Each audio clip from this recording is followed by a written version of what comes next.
नमस्कार, मैं आपका दोस्त अनिल सैनी। आप देख रहे हैं आपका अपना चैनल यूपी न्यूज सिर्फ सच। आज एक बहुत ही महत्वपूर्ण कार्य हो रहा है, उसको देखने के लिए मैं यहाँ आया हूँ। शिविर में जो 10 साल से ज़्यादा कूड़ा डंपिंग का एक लखनऊ नगर का बहुत बड़ा जो स्थान था, जहाँ लगभग 18-19 लाख टन मीट्रिक टन जो है कूड़ा इकट्ठा हुआ था। कूड़े का पहाड़ था, 50 एकड़ जमीन पर वो कूड़े का पहाड़ फैला हुआ था और लगभग 1 दशक से ज़्यादा के समय से यहाँ के इस गांव के शिवरी गांव के आसपास के गांव को वो समस्या पैदा कर रहा था। गंदगी, मच्छर, दुर्गंध, धुआं, ये सब कुछ आसपास के गांव के लोगों को झेलना पड़ता था। और साथ ही लखनऊ नगर निगम की, चूंकि यहाँ कूड़े की प्रोसेसिंग ठीक से नहीं हो पाती थी, इसलिए कूड़े का निस्तारण जो है लखनऊ नगर निगम का, वो भी सक्षम ढंग से नहीं हो पाता था। इन सारी समस्याओं के मद्देनजर लगभग 2 साल पहले हम लोगों ने, माननीय महापौर जी ने, नगर आयुक्त ने, हम लोगों ने मिलकर के सोचा कि इसका वैज्ञानिक ढंग से कैसे इस कूड़े का निस्तारण किया जाए। और उस वैज्ञानिकता लाने के प्रयास के रूप में 100 करोड़ रुपया लगभग सरकार ने, हमारी राज्य सरकार ने, हम लोगों ने नगर निगम को उपलब्ध कराने की बात कही, बजट दिया और इन्हें बताया गया कि इसका मशीन और अन्य उपायों से कैसे साइंटिफिक ढंग से इसका निस्तारण हो सके, वो आप सोचिए। मुझे बहुत प्रसन्नता है कि माननीय महापौर जी के नेतृत्व में, नगर आयुक्त के नेतृत्व में, यहाँ नगर निगम के जो अधिकारी हैं, उन्होंने इसको एक चुनौती के रूप में लेते हुए और उसमें से जो 18-19 लाख मीट्रिक टन का जो कूड़ा था, उसमें से आधे से ज़्यादा 53% से ज़्यादा लगभग 10 लाख मीट्रिक टन कूड़े का निस्तारण हो चुका है।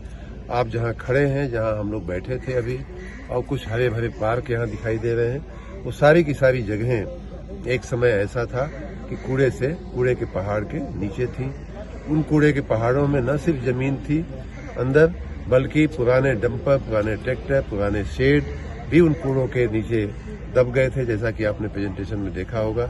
मैं इस पूरी टीम को, नगर निगम को बहुत बहुत साधुवाद, बधाई दूंगा कि इन्होंने इसका वैज्ञानिक ढंग से निकालने का, निस्तारण का प्रयास किया है और सफल रहे हैं। इसमें कुछ पार्ट बायो रेमेडिएशन से होता है, कुछ आपने जैसा देखा कि यहाँ और भी कुछ प्रयोग होते हैं जो RDF का प्रयोग होता है, जिसमें से उसी कूड़े में से कुछ ऐसे सामान, कुछ ऐसी चीजें निकलती हैं जो ज्वलनशील होती हैं, जिनसे आगे किसी फैक्ट्री के लिए ईंधन पैदा किया जा सकता है। आप ये जो ट्रक देख रहे हैं, उसी ईंधन को ले जाने की ये ट्रकें लगी हुई हैं। इनको सीमेंट फैक्ट्रियों में भेजा जाता है और भी कई जगह इसका उपयोग होता है। तो इस प्रकार इसमें भी एक वैज्ञानिकता आई है, इससे नगर निगम को इनकम भी होती है।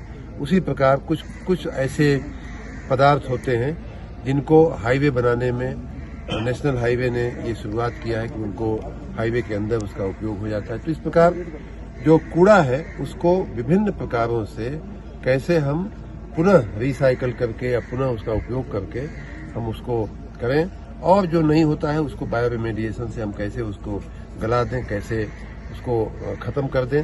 ये सारे प्रयासों के साथ आधे से ज्यादा यहाँ का कूड़े का पहाड़ दूर हो चुका है। आने वाले दिनों में हम लोग एक वेस्ट टू एनर्जी प्लांट का भी यहाँ प्रयास कर रहे हैं, उसका भी बहुत जल्दी ही शुरुआत हो जाएगी। साथ ही यहाँ जो भी सौर ऊर्जा, जो भी ऊर्जा लगती है, जो भी बिजली लगती है, उसको भी सौर ऊर्जा का संयंत्र लगा करके, जैसे ये शेड है, इसके ऊपर हम सौर ऊर्जा उत्पादन कर सकते हैं। जो जगहें, जमीनें खाली हुई हैं पहाड़, कूड़े के पहाड़ से, उन जगहों पे सौर ऊर्जा के हम संयंत्र लगा सकते हैं। तो ये सारी चर्चा और विचार है, आने वाले दिनों के लिए सारी प्लानिंग है। मैं आशा रखता हूं कि बहुत जल्द ही जो बचा हुआ कूड़े का पहाड़ है, आधे से कम हो गया है, लेकिन जो भी बचा हुआ है उसको भी हम 1-2 साल के अंदर इसको भी खत्म करके पूरी जमीन हम यहाँ मुक्त कर लेंगे, समाज के लिए उपयोगी बनाएंगे। और मैंने ये भी कहा है नगर निगम को कि चूंकि गांव वालों ने वर्षों से नहीं बल्कि दशकों से बहुत बड़ा बलिदान दिया है नगर को साफ रखने के लिए, अपने सीने पे पहाड़ जैसा कूड़ा अपने रखा है, तो उनको कुछ इनाम मिलना चाहिए, कुछ बेहतरी मिलनी चाहिए। एक अच्छा पार्क बन जाए, एक अच्छा स्टेडियम बन जाए, इस दिशा में भी काम करने के लिए हमने नगर निगम को बोला है। कुल मिलाकर के ये सिर्फ लखनऊ नगर का प्रयोग नहीं है, सिर्फ उत्तर प्रदेश का प्रयोग नहीं है, पूरे देश के लिए एक सक्सेस स्टोरी है, सफल गाथा है। और मैं तो यूं कहूंगा कि आने वाले दिनों में जब हम ये सारा जो पाइपलाइन में काम है उनको जब कर लेंगे तो एक वैश्विक स्टोरी बनेगी, वैश्विक सफल गाथा बनेगी। मैं एक बार फिर से नगर आयुक्त को, महापौर जी को और सभी नगर कर्मियों को, नगर के अधिकारियों को बहुत बहुत धन्यवाद, बधाई। सब्सक्राइब करना ना भूलें यूपी न्यूज सिर्फ सच। और अगर आप फेसबुक और इंस्टाग्राम पर देख रहे हैं तो उसको फॉलो भी करना ना भूलें।